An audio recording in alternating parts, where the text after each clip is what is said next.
नमस्कार, राधे कृष्णा दोस्तों, आप सभी का स्वागत है मेरे यूट्यूब चैनल प्रभु भक्ति में। और जैसा कि हम हर वीडियो में बहुत ही अच्छी जानकारी लेकर आते हैं, तो आज भी हम जो जानकारी लेकर आए हैं वो वैशाख अमावस्या से संबंधित है। तो जी हाँ, इस वीडियो में हम लोग जानेंगे कि वैशाख अमावस्या कब है, 7 या 8 मई को है, क्योंकि इसमें संशय है लोगों को। और जानेंगे स्नान दान का शुभ मुहूर्त और इस वैशाख अमावस्या की जो महत्व है वो भी जानेंगे। तो चलिए देर नहीं करते हैं, शुरू करते हैं आज का वीडियो। वैशाख मास की अमावस्या तिथि का महत्व बहुत ही अधिक है। इस दिन पितरों की पूजा अर्चना करने का विधान है। इसके साथ ही इस दिन पितरों का तर्पण और श्राद्ध भी किया जाता है। धार्मिक मान्यताओं के अनुसार अमावस्या के दिन तर्पण, पिंडदान और श्राद्ध करने से पितृ जो हैं सुख समृद्धि का आशीर्वाद प्रदान करते हैं। तो इस वैशाख अमावस्या पर आप पितरों के लिए तर्पण और श्राद्ध जरूर करें और पिंडदान भी करें। वैशाख अमावस्या तिथि इस बार 2 दिन पड़ रही है, इसलिए लोगों में तारीख को लेकर कन्फ्यूजन की स्थिति बनी हुई है। कुछ लोग वैशाख अमावस्या 7 मई को बता रहे हैं, तो वहीं कुछ लोग वैशाख अमावस्या 8 मई को मनाने की बात कह रहे हैं।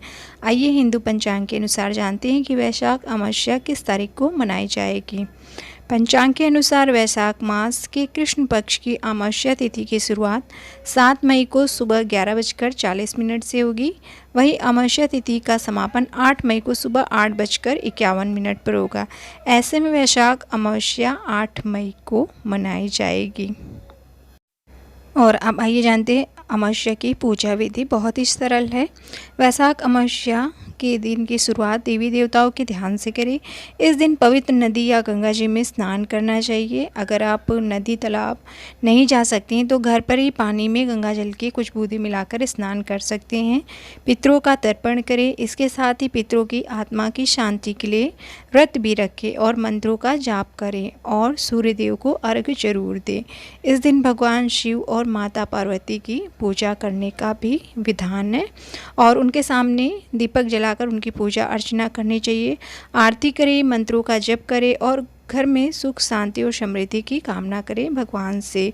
और आइए जानते हैं कि अमावस्या के देवता कौन हैं। तो ज्योतिष शास्त्र के अनुसार अमावस्या की रात को भूत पिशाच निशाचर दैत्य जीव जंतु ज़्यादा सक्रिय हो जाते हैं। इस दिन पूजा जप तप तंत्र मंत्र विद्या का विशेष साधना जो होती है किया जाता है। इस दिन की विशेष सावधानी बरतनी चाहिए। अमावस्या के दिन पितरों की पूजा करने से वे प्रसन्न होकर वंश धन आयु बल में वृद्धि करते हैं। और आइए अब जानते हैं अमावस्या के दिन शिवलिंग पर क्या चढ़ाना चाहिए, क्योंकि जो भूत प्रेत हैं पिशाच है उनके जो देवता हैं वो शिव जी को माना जाता है, तो शिव जी की पूजा करने का विधान है। अमावस्या तिथि पर भगवान शिव की पूजा आराधना करने का विशेष फल मिलता है। इस दिन भगवान शिव पर एक लोटा जल जरूर चढ़ाएं और शीतल जल चढ़ाएं, क्योंकि गर्मी का मौसम है तो शीतल जल चढ़ाते हैं तो विशेष कृपा मिलती है। और इसके अलावा भगवान को कनेर का पुष्प धतूरे का पुष्प चढ़ाना चाहिए। इससे धन ऐश्वर्य की प्राप्ति होती है। और जो भगवान का प्रिय भोग है वो भी लगाएं आप, और साथ में माता पार्वती की और पूरे शिव परिवार की पूजा करें। और आइए अब जानते हैं वैशाख अमावस्या के उपाय। तो वैशाख अमावस्या के दिन अगर आप घर में अशोक का पौधा लगाए हो तो इससे आपको भगवान विष्णु की कृपा प्राप्त होती है।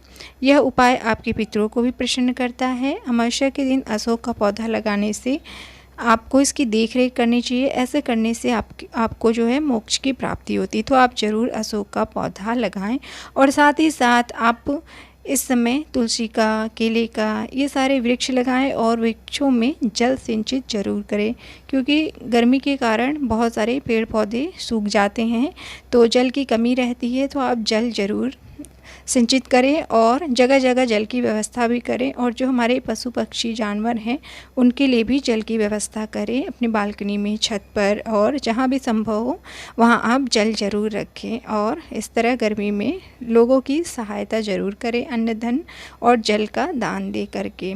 तो आई होप आपको ये जानकारी अच्छी लगी होगी वैशाख माह। अब आइए जानते हैं वैशाख मास की पौराणिक कथा। बहुत समय पहले धर्म वर्ण नाम के एक विप्र थे। वह बहुत ही धार्मिक प्रवृत्ति के थे। एक बार उन्होंने किसी महात्मा के मुख से सुना कि घोर कलयुग में भगवान विष्णु के नाम का स्मरण से ज़्यादा पुण्य किसी भी कार्य करने में नहीं मिलता है। जो पुण्य यज्ञ करने से प्राप्त होता था, उससे कहीं अधिक पुण्य फल नाम सुमरन करने से मिल जाता है। धर्मवर्ण ने इसे आत्मसात कर संन्यास लेकर भ्रमण करने निकल गए जंगलों में। एक दिन भ्रमण करते करते वह पितृलोक जा पहुँचे। वहाँ धर्मवर्ण के पितर बहुत ही कष्ट में थे। पितरों ने उसे बताया कि उनकी ऐसी हालत धर्मवर्ण के संन्यास के कारण हुई है, क्योंकि अब उनके लिए पिंडदान करने वाला कोई शेष नहीं है।